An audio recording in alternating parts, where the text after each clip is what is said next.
this kind of forward. They will naglagay ng the best place to see the sunrise. We are waiting for the sunrise. But medyo maambon. So I don't know if we will be able to see a sunrise or not. Mga roam around lang muna. Kung saan ang perfect spot.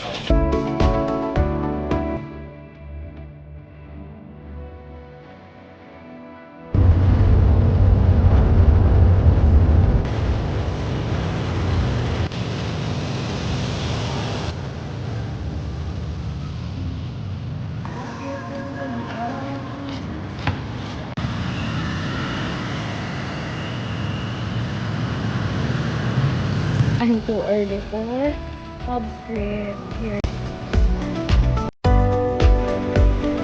So, ayun na nga, may heart attack ako nakakalaw. Kasi,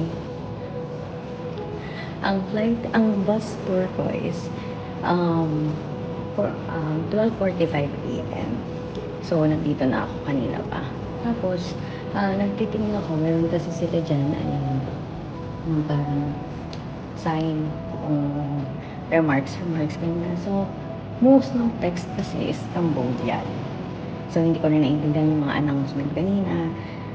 Tapos, nagulat ako, bigla. Ayan. Bangkok. And then left. Na-shock ako, my God. Ito, naiwan ba ako pa Bangkok? Hindi ba Bangkok ulit? Hindi pala dito. So, darating pa dito Manila. Kasi sabi ko, 1 hour before nandito na. Wala pang 1 hour before kasi minsan 11:20 pa lang.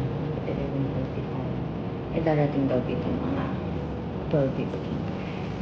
Ay nga. Iba pa ng left yan. Sa ibang lugar pala siya. Ayan.